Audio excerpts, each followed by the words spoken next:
The O'Reilly Factor's on tonight. I have legally used the tax laws to my benefit. And I must tell you, I hate the way they spend our tax dollars. Doesn't look like he paid a dime of federal income tax for almost 2 decades. Seems he was contributing nothing to our nation. New Fox poll says most Americans are voting against either Hillary or Trump. Not for them. But why? Talking Points and Charles Krauthammer will analyze. Is China America's friend or enemy? China and America, of course, are friends. Can you guys take care of North Korea for us? Wow, that is too much. Also ahead, Trump has been very hard on China. How's that playing in Chinatown? Jesse Waters on the case. You're a very nosy fellow, kitty cat, huh? You know what happens to nosy fellows? Caution, you are about to enter the no-spin zone. The Factor begins right now.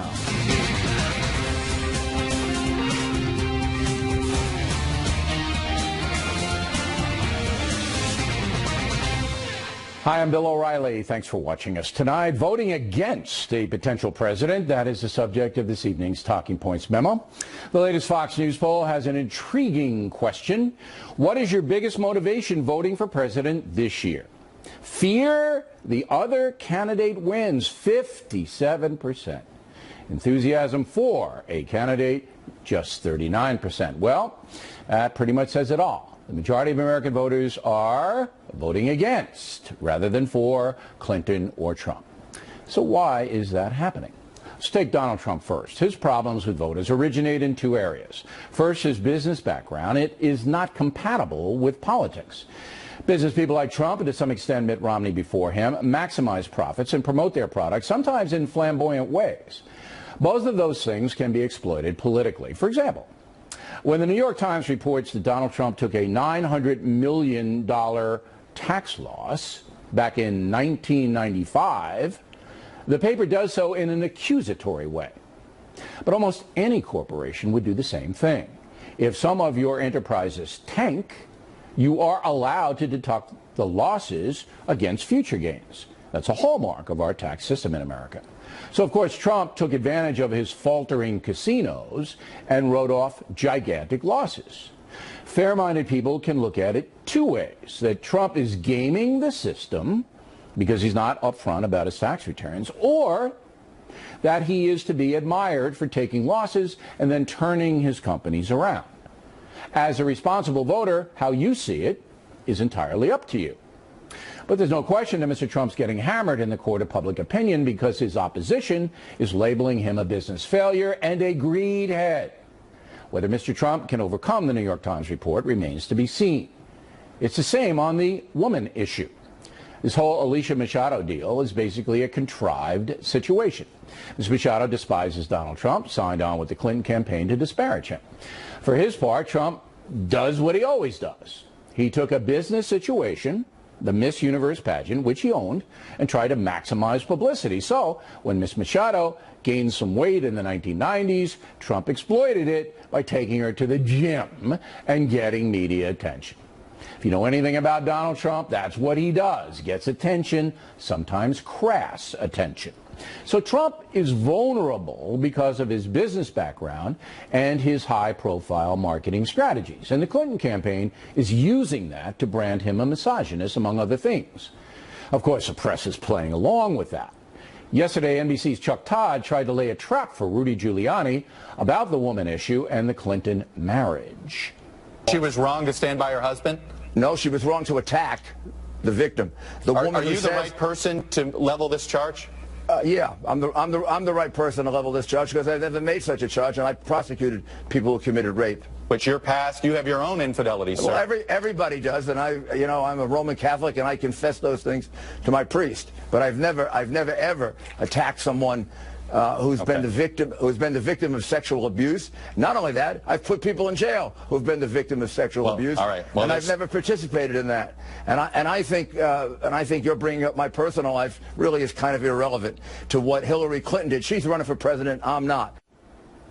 Now, Mr. Todd was totally out of line trying to set up Mr. Giuliani that way. He owes the mayor an apology. But the central issue is that Donald Trump feels he needs to discuss the Clinton marriage. Hillary Clinton's only loyalty is to her financial contributors and to herself. I don't even think she's loyal to Bill. You want to know the truth. And really, folks, really, why should she be, right? Talking Points believes statements like that are a mistake, that American voters, especially women, do not like the personal stuff. They don't like it when Rudy Giuliani is attacked. They don't like it when presidential candidates descend into the mud. Yes, if Hillary Clinton attacks Donald Trump on the woman issue, he has a right to defend himself, but he should keep it pithy. Any disparagement of any woman by Trump will drive his numbers down with women voters. And Trump needs more of them if he wants to win the White House. Now let's take a look at why Hillary Clinton is not very popular with the public these days. Her main problem stems from the perception that she does not tell the truth. There's little Mrs. Clinton can do about that. Benghazi, the emails, Whitewater, all that stuff, not going to go away. The secretary is smart to play down those questions. She'll never win on that front. Going on the defensive is not a winning political strategy. But in order to get away from the perception that she's not an honest person, she must convince Americans that she is really looking out for them, that her political vision would be beneficial to the country. In order to do that, Mrs. Clinton must talk directly to the folks. But she avoids most interviews, perhaps because of the email and Benghazi stuff. It's a catch-22. You can Google that if you don't know what that means. But Hillary Clinton has a larger problem, and that is a kind of personality quirk. We saw that the day after last week's debate. Did anybody see that debate last night?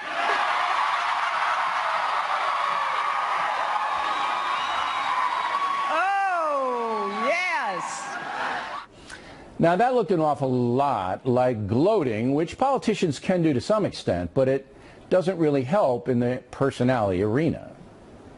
That clip shows this kind of self-congratulation, this self-satisfaction, and as we know and as we try to teach our children, when you win something, don't gloat. Humility works, and the problem for her is this feeds the notion that she's in this for herself. Mr. Woodward nails it. If Hillary Clinton wants to be president, she needs to back away from it's all about me and make it all about us. Again, the only way to do that is to speak directly to the folks. Summing up, right now we have two presidential candidates who worry a lot of voters. If the election were held tomorrow, Talking Points believes the turnout would be low. And many of those who did not vote, who did vote, I should say, many of those who did vote, would be voting against rather than for one of the candidates. There is still time for Clinton and Trump to get a more positive policy-oriented message to the voters, but both of them have to stop making mistakes, stop the mudslinging, stop being self-centered. Finally, Donald Trump is a man who does not take slights well, and I can sympathize. I'm the same way. But over the years, I've learned to ignore most of the smears that come my way because I have far more important things to do here on The Factor than to deal with personal slights. That lesson did not come easy to me, and I wasted some of your time talking about stupid stuff that I should have ignored. Today, I let a lot of stuff go. And Donald Trump might consider doing the same thing. His supporters like his policy vision. They don't care about the personal stuff. In the end, Mr. Trump will have to win over more supporters to be elected, and policy is the way to do it. And that's a memo. Next on the Rundown, Charles Krauthammer will react. Later, Waters goes to Chinatown to see how the Trump-China vision is playing down there. The Factor is coming right back. Continuing now with our lead story, most American voters not liking either of the two candidates. Joining us from Washington, Charles Krauthammer. Today, in Pueblo, Colorado, south in the state, Trump defended himself against the New York Times exposition and Hillary Clinton saying he's not contributing anything to the country by not paying taxes. Is that wise to mount an aggressive defense? Well, I think he sort of has to. It would be preferable if he could just sidestep it. That's what you would want, and that's what you have surrogates for. That's why he sent out Giuliani and Christie on the weekend, who said he's a genius for ducking taxes. I don't know if you're a genius. You hire the right lawyers and you make the decision to go ahead and to pay the minimal amount of taxes. I do think he needs to say something. The reason is he's resisted for a year the release of his taxes, and Hillary hit him pretty squarely by saying, what are the reasons? There are only a few possible to explain that. Nobody believes the audit excuse. Even his son said on TV he doesn't want 3,000. He doesn't want 300,000 people critiquing the tax returns. And that was so. But I think he's got to give some explanation, because this is obviously either the reason or the main reason why he wouldn't release his taxes. Okay, now I want you to... he needs to say something. Step out of your role as a pundit, just as an American citizen, okay? So what he did, and we have Stuart Varney coming up behind you, so we're going to talk more about nuts and bolts, but I don't want to get into that. But what Trump did was perfectly legal, and I would submit to you that 95% of all businesses, if they get hammered in a certain year, take as much as they can on a loss basis, so they can, when they make profits, they can have that as a shield. So we understand it intellectually, but emotionally, do you feel most Americans are going to turn against Trump because of this? I think emotionally, most Americans will be offended by two things. Number one, remember in the debate, she said maybe because he didn't pay any taxes, and he says, well, that would make me smart. Well, her follow-up the next day was pretty good. If that's smart, then what about you who pay taxes? That implies that you're stupid. It doesn't help to essentially be calling the voters dumb for following the rules, but and I didn't take it that way. Taxes. I didn't get that as the implication, and believe me, I pay many people enormous amount of taxes. Okay, well, and yeah, I'm not going to dispute that. Look, it sunk Romney, the rich guy hiding money in the Caymans or whatever they threw at him, really hurt him. But on this level, with Trump making his whole campaign about what an astute businessman he is, then he can say, look, this was available to me. 95% of corporations would do it. I did it. So why is it being rammed down my throat? Well, in his case, it's, it isn't as if he's acting for IBM. Trump Organization is Trump. When he says I had a fiduciary responsibility to my company, that means to myself. Yeah, and his family and his employees. Yeah, the family and employees, that's true. Yeah. But this is not as if he's acting for some third party. Come on, you're splitting hairs here, Charles. I mean, if you are a businessman and you have a code, a tax code, and you follow the tax code, I'm not understanding why this is heinous. I didn't say it was heinous. You asked me how I thought people would react. I'm telling you how the ordinary person who pays a substantial amount in taxes would react. There's a very rich guy. He could afford it. He keeps talking about what government is doing. He's not contributing to it. I think the visceral effect, we're not doing intellectual analysis here, is A, I'm a chump for paying my taxes, and B, he's something less than patriotic if he didn't contribute something. Okay. And I see that some people, probably the anti-Trump crowd, will see it that way. Now, I expect this to come up tomorrow night in the vice presidential debate. Kaine has got to lead with it and try to get Pence into a corner on it. And then, of course, next Sunday night with Cooper and Raddatz.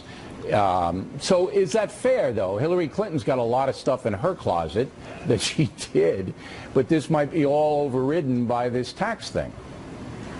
Everything is fair. Is there any piece of garbage that hasn't been pulled out in this election and tossed over the net at the other guy? No. So the fairness issue is not an issue. The question is, will it resonate? I think it does resonate, but mostly because he's been hiding his taxes and is the first candidate in several generations to do so. That increases the salience. And also it means that we now get an October surprise instead of an October 2015 surprise, at which point you could ride it out a lot more easily. The later this stuff comes out, the more damaging it can be. So Trump, and that's on him. That's a decision he made. He has to have a very strong defense, and he started it today in Colorado, in order to counter that, because I agree with you, It's not going to go away right now, and people are going to want to hear what he has to say about it. Charles Krauthammer, everyone. Directly ahead, Stuart, Varney, as mentioned, and some thoughts about the Trump tax situation. And later, both Trump and Clinton on the campaign trail today. Did they attack each other? You bet they did. We'll show you what happened up ahead. Impact segment tonight, as we report in the Talking Points memo, the New York Times printed a partial tax return for Donald Trump from the year 1995. It said the businessman took a whopping $916 million loss against future earnings. One footnote, somebody sent the New York Times that information and may have even mailed it from the Trump Tower. By the way, it is technically illegal for anyone to print someone else's tax return. With us now here in New York City, Stuart Varney, anchor on the Fox Business Network. So you're a Trump supporter. When you read this story, did you think this is going to hurt him? Yes, I did. I think it gives an opportunity to his opponent, who will say, see, the rich do not pay their fair share in taxes, Donald Trump included. I think it's going to be brought up in the vice presidential debate tomorrow night by Tim Kaine, and Hillary Clinton has already brought it up. Yeah, she brought it up today, and she'll do it in a debate next Sunday night, too. It's an opportunity for his opponent, and they're going to run with it. I think what Donald Trump needs to do is to pivot away from that tax problem back in the 1990s to his tax policy right now, because that is a winning policy. That will be a winning issue for him. The tax cut policy. Absolutely. It's the only plan out there that gets America growing again. You need to get growth to get back to prosperity. That's important. But remember, Romney was caught up in a similar situation last time around, and he wanted to cut taxes, or so he said, as well. But they demonized Romney as this rich guy who may have offshore accounts, hide money, didn't care about the 48% who needed assistance on all of that. Wouldn't it be wiser for Trump to say, listen, I took a legal tax break because my company was in trouble back then, and I turned it around, and everything I did, every corporation would have done. And by demonizing me, Mrs. Clinton, a wealthy individual herself, is basically being dishonest because she knows what I did was perfectly legal. I wouldn't want him to go back to something like he's gone back to the beauty queen. Yeah, but it's a different situation, though. Yes, it is. Because he built his campaign on being a good businessman. Sometimes he can't let things go, and he really needs to let things go. The beauty queen, that was ridiculous. Sake. Right, and don't ever go out in public and mix a woman's weight with women. I mean, don't do that. No, I know, but you got, like I said in the talking points, you got to cut him a little slack, because he had no idea he was going to run for office back then. He was trying to get publicity, and that's what he did. He didn't do it intentionally. He did it to try to buff up the Miss Universe contest. Not making any excuses, just putting it in context. But let's get back to his tax thing. He does have a problem because he isn't releasing his tax returns, and traditionally candidates do. All right. Now he gets exposed for this massive tax write-off. So you're advising Trump, and you say just ignore this? No. I say turn it to your advantage. What he did was he took this huge loss, $916 million, discounted it against his future income, therefore paid no income tax, we think, in a number of years. He should turn that around and say, look how I bounced back. Yeah, I took one big loss, but you should admire me. He shouldn't have to say that, but admire the man for an extraordinary bounce back. And after all, he only did what millions of Americans have done. I did that. I took a hit on a house that I owned in the 1980s, lost a lot of money, took a tax loss in a couple of years in the future against my future income. Millions of Americans do this. It's part of our tax code. It's part of our way of getting back after you've made a big loss. What about the argument that Secretary Clinton is making, and she made it today, that if you don't pay any taxes because you have these write-offs and these losses, you don't really contribute much to the defense of America or the infrastructure or the well-being of the country? He was contributing to America by regrowing his business, which now employs thousands of people and works all around the world. I think that's a better contribution to the economy and to America than pumping money into the government, which wastes an awful lot of it. Will he have to address that? I think that the two moderators, Cooper and Raditz of ABC, Cooper of CNN, will hammer him on his taxing. Yes, so we know Kaine will bring it up. Even if the moderators don't bring it up, Tim Kaine definitely will. Well, but Kaine doesn't really have much. I mean, you know, Kaine, Pence. You know, look. I think he should just go on the attack. He's got a terrific tax-cutting plan, which will give us growth and I think prosperity. That's why I support the But he has to answer some of the questions that come his way. So you've got to he's got to learn how to be a good politician and deflect and pivot very, very quickly. Yeah, I heard all about that back in the 1990s. Now look at this. I got a plan that will make you prosperous. Bring back America and the middle class. This is a speculative question. I don't usually ask them, but since you did go on record, and you are a Trump supporter, saying he's wrong to defend himself in these kinds of beauty contests and other things, why do you think he does it? I don't think he can control himself. I think there's an element of vanity in the man.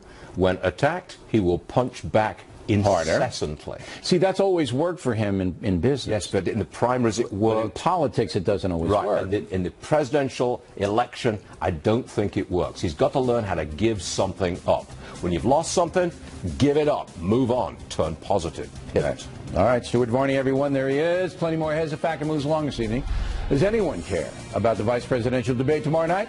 Bueller? Anyone? Karl Rove might care, so he'll be here. Then Waters in Chinatown talking politics. Trump ripping on China at the debate. How does it feel to be Trump's punching bag? Forget about China. Forget about China? Yeah, this is USA. We hope you stay tuned for those reports.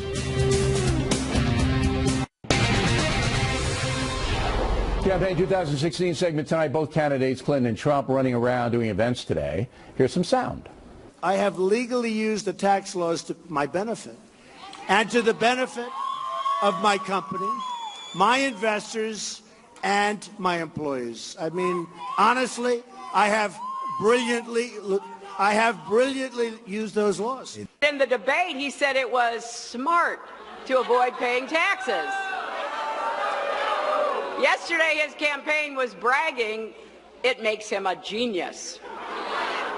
Here's my question. What kind of genius loses $1 billion in a single year? Joining us now from Boston, Marianne Marsh. Here in New York City, Monica Crowley. So Trump had a tough time last week. You would admit that, yes. Right? All right. And what do you think was the reason that he lost the momentum? Was it the debate? Was it something else? What was it? Well, I think it was twofold. First, I think about halfway through the debate, he lost his balance a little bit because he allowed Mrs. Clinton to get under his skin on the tax return issue, on the women issue, and so on. So I think he emerged from the debate a little weaker than when he went in. And then he pursued the Miss Universe thing at 3 o'clock in the morning on his Twitter feed, which was not the smartest move because he allows himself to be distracted and go down these rabbit holes when most voters understand this country has serious problems. I asked Stuart this question. Why do you think he does it? Because I'm sure his advisors have told him not to play small ball, and if you're hit with something like that, just whack it away and then go on to the big things. I think personality-wise and politically, he believes staying on offense is a smart idea, which generally it is. But when you're running at this level, you have to determine what's worthy of staying on offense and what is not. Going after a Miss Universe from 20 years ago is not worthy of this. The presidential nominees on both sides should never be caught punching down. Punching down to Miss Universe was a big mistake for him. Marianne, when Hillary Clinton makes it about Donald Trump and not about improving the lives of the people she says she cares about, isn't that a bad move? You have to do both, and she's tried to do both the last several weeks, but you also have to capitalize upon the events. And the last several days, to Monica's point and yours earlier, have been epically bad for Donald Trump. So you have to take full advantage of that. We are still in the negative stage of this campaign, believe it or not, and it's going to get more negative, I think, unfortunately. So when Donald Trump had the kind of performance at the debate he did, he continued it with the Twitter feed, criticizing Miss Universe, criticizing Hillary Clinton's illness, criticizing her marriage. He makes it worse. So of course you're going to call those things out. But I'm not so sure that helps her, though, because as you saw in the Fox poll, all right, as you saw, and every poll says the same thing. Americans don't really like Secretary Clinton at this point. They don't like her. If they did like her, she'd be ahead by 30 points. Doesn't matter. It's a new guy, all right? So it doesn't matter. They don't like her, all right? So isn't it worth Secretary Clinton's time and effort to try to win people over rather than, hammering negativity all day long? She will, and she is, but I think the point here, Bill, is... And how do you know she will? She isn't, and how do you know she will? The point here, Bill, is voters' reservations about Donald Trump have to do with his temperament and bias against women and minorities. Marianne, no, and I'm not going to let you blather on. You didn't answer the question. This isn't about Trump. This is about her. Bill, right? the fact is she was in New Hampshire talking about college affordability to kids. She's been talking about jobs. She's been talking about the economy. She mixes it up. She's been doing all that. Her headlines are all Trump's the devil. Her headlines are all Trump's the devil. That is the headline. Trump is making Trump the devil right now. All right. Period. Wait, do you get my point about Secretary Clinton? Yes, and I can tell you why she's doing it. All right, but step back out of your I like Trump, I hate Hillary posture. All right? I'm trying to understand why someone as experienced as Secretary Clinton isn't trying to win people over. Because she cannot run on her record, therefore she has to reach back 20 years to do with a record. and try to make the race about Donald Trump. I know, but what I'm trying to tell you is there are certain political rules of gravity here. Mrs. Clinton can't abide by any of them because she cannot run on her record. So she has to make this race about Donald Trump, but here's the problem for her. And Trump has this challenge as well. It is not enough to tear your opponent down, although you do need to do that, to Marianne's point. You also have to offer voters a positive, an uplift of some kind to vote for you rather than just the other guy. Obama did that, Marianne. I got 25 seconds so you can close it. Obama did that. Like him or not, he was giving you that. But so far I haven't seen it from Hillary Clinton. 20 seconds. Go.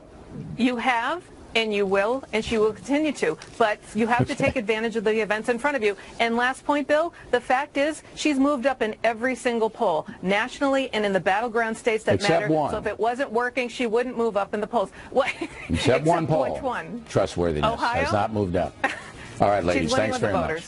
We come right back. Karl Rove on the very exciting vice presidential debate. It will be exciting, won't it? And Waters in Chinatown. Moments away. The O'Reilly Factor, the #1 cable news show for 16 years and counting. Thanks for staying with us. I'm Bill O'Reilly in a personal story segment tonight. As you may know, the big vice presidential debate is tomorrow. I say big because we'd like you to watch it. But some believe it may not be big. I hope it's big. Joining us from Austin, Texas, Karl Rove. So a new poll from ABC News says 41% of Americans cannot name Mike Pence as the VP candidate. 46% don't know who Tim Kaine is. What does that tell you, Mr. Rove?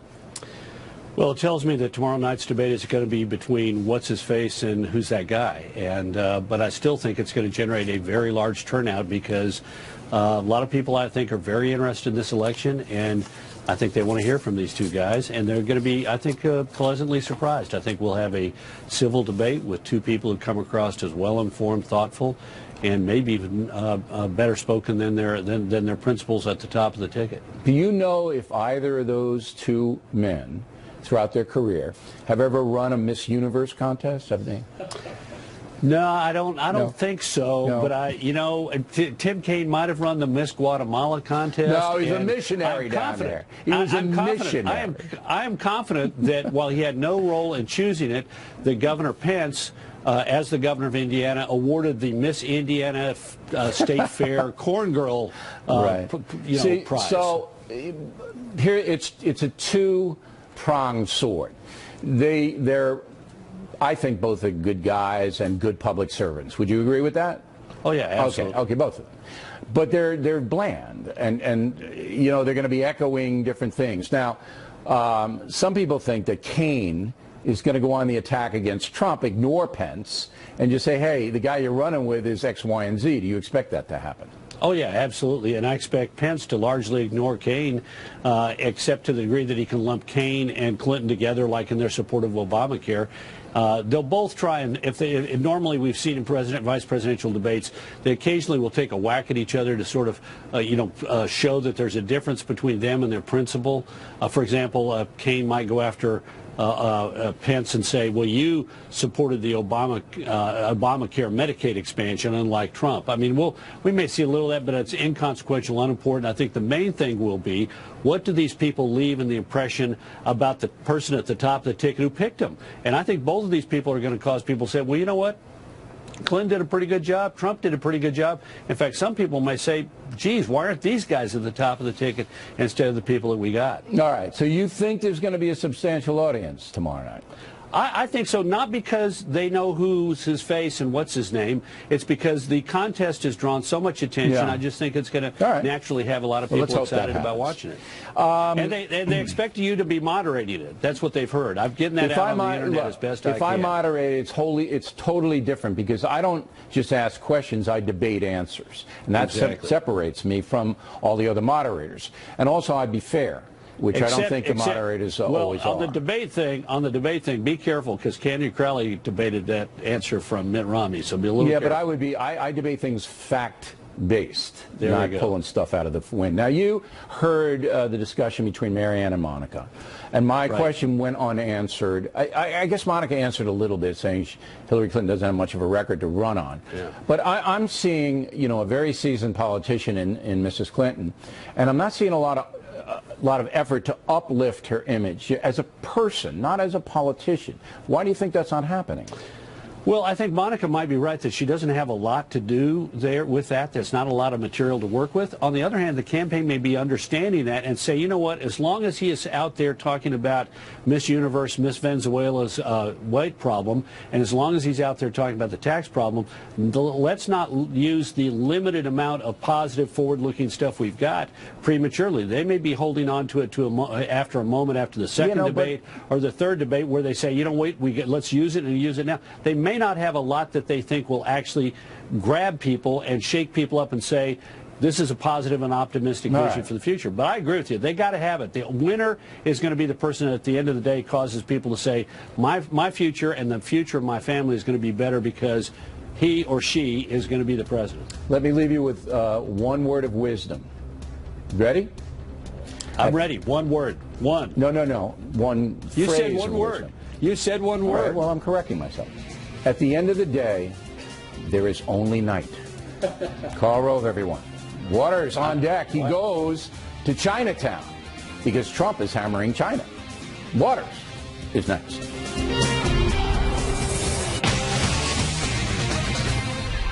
Back at the book segment tonight, Waters World. In the first presidential debate, China was mentioned 12 times, mostly in a negative way, especially by Donald Trump. So we sent Waters down to New York's Chinatown to sample political opinion.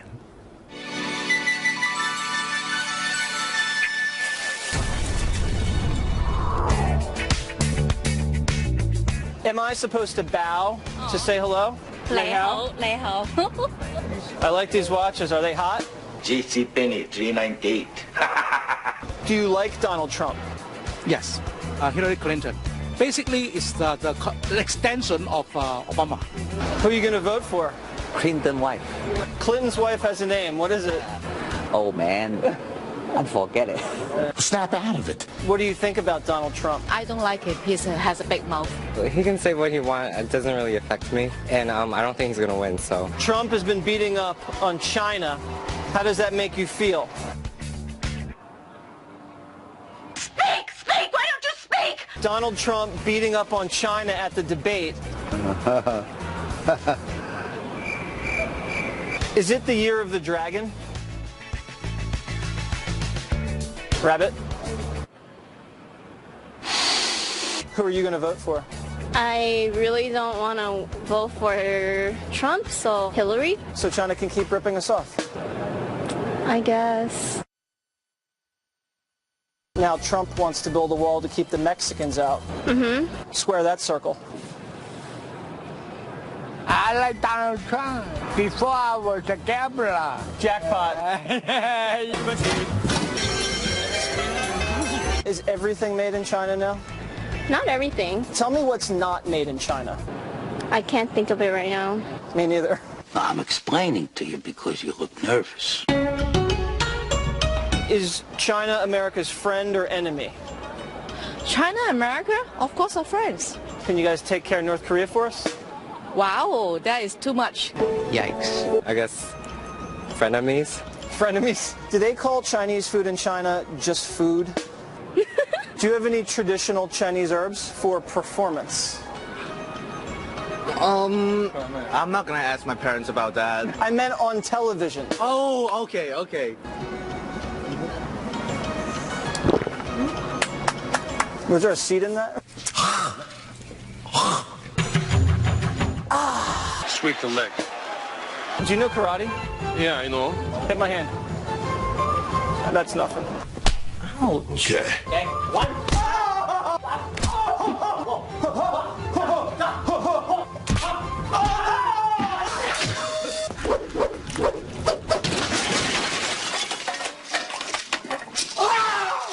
Do you guys like to party? Yeah, tonight we go to party. Oh, that's the spot. Oh God, I'm gonna get sick. Oh God. How do they dance in China? I'm sick. Can you play This Little Piggy Went to Market? How do I say in Chinese, this is my world? 呢個係我嘅世界。 Ligo Hanoi Saitai. You gotta say it right. You don't say it. Nigo. Nigo. Not Japanese, Chinese. You gotta do it properly. Okay, teach me. Otherwise, forget it. Nigor Hai. 我 Go. 嘅世界。 Kesaigai. That's it. Forget it, Jake. It's Chinatown.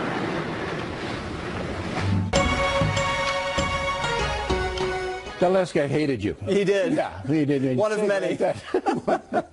But when you go down to Chinatown, it seems like everybody's aware of what's going on. Some people say it's very insulated and they don't interact with American politics, but it looked like everybody knew what was going on.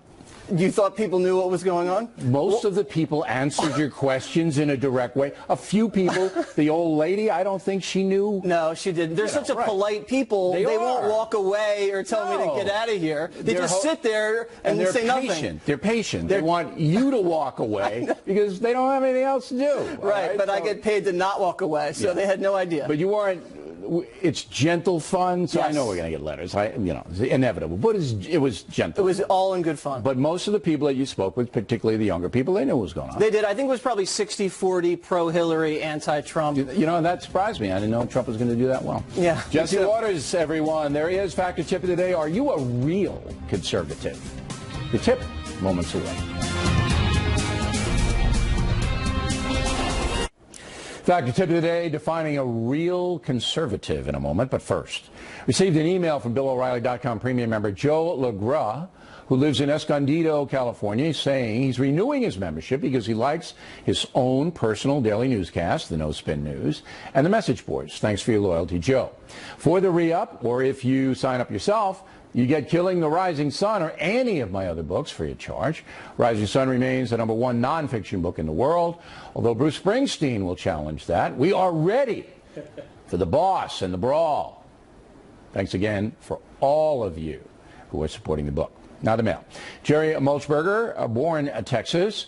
President Obama will not say Islamic terrorism because he doesn't want to hurt the feelings of good Muslims, but he supports Colin Kaepernick's right to disrespect the flag despite the hurt that might cause. Not quite, Jerry. Part of the president's thinking has to do with not alienating Muslim nations that the USA needs to fight the war on terror. The Kaepernick thing, largely symbolic and dying out. I think it's going to die out. Linda Reynolds, Columbia, South Carolina. O'Reilly, I think that what Brit Hume said about Hillary Clinton's facial expressions being unattractive was in context. Yet if Trump had said the same thing, you, Bernie, and Brit would have crucified him. Give me a break, Linda. Factor's coverage of Mr. Trump has been very fair from the jump. Jeff Daniels, Willis, Michigan. Brit Hume would not have said attractive had he been talking about a man. That, by definition, makes it a sexist statement. Men can be attractive too, Jeff. I don't know any, but I hear it can happen. Adam Silverman, Taipei, Taiwan. Bill, you dropped the ball. Hume meant Hillary is unattractive to voters. That's false, Adam. He was clearly talking about facial reactions in the debate. Charlie Perlow, Beverly, Massachusetts. O'Reilly, this was on our local police log. Father reported arguing with son. He wanted to watch O'Reilly. The son wanted CNN. Hope the kid didn't get arrested, Charlie, but it's a misdemeanor, so it doesn't really matter. Marie Kasserman, Lake Havasu City, Arizona. Killing the Rising Sun is exceptional. My husband's great uncle was in the Bataan Death March. Now I understand why he refused to talk about it. James Thomas, Harrisonburg, Virginia. Will Killing the Rising Sun be sold in Japan? We don't expect to be doing big business in Japan, James. But we ship Fair. So if somebody wants it, they can get it. Catherine McAteer, New York City. I noticed that the National Geographic Channel will be showing a documentary called Killing Reagan. Is that based on your book, O'Reilly? It's a movie, Catherine, starring Tim Matheson and Cynthia Nixon. It'll be shown on Nat Geo Sunday evening, October 16th. It's riveting. We're going to have some clips to show you before it airs. Finally, time the factor tip of the day. Are you a conservative person? New book edited by Fox News guy James Rosen called A Torch Kept Lit chronicles the writings of conservative icon William F. Buckley. So if you're looking for some political definition for yourself, this is the book for you. Plus, it's interesting to get Buckley's takes on a bunch of presidents, celebrities like Johnny Carson, John Lennon, and others. Also icons like Winston Churchill and Martin Luther King Jr. Good book. Factor tip of the day. And that is it for us tonight. Please check out the Fox News Factor website, differentfrombillO'Reilly.com. Also, we would like you to spout up about the Factor from anywhere in the world. O'Reilly at FoxNews.com, O'Reilly at FoxNews.com. Name and town if you wish to opine. Word of the day, do not be curious. When writing to the Factor. If you know that word, you're good. Now, tomorrow we will be live leading up to the big vice presidential debate. And so, hey guys, might surprise you. I mean, they might come in, you know, haymakers. Nothing can top Sarah Palin, though, right? I mean, come on. So we're going to have a preview and pretty interesting stuff right before that debate. And, of course, we'll have Trump, Clinton, and all of that. Again, thanks for watching us tonight. I am Bill O'Reilly, and please always remember that the spin stops right here because we are definitely looking out for you.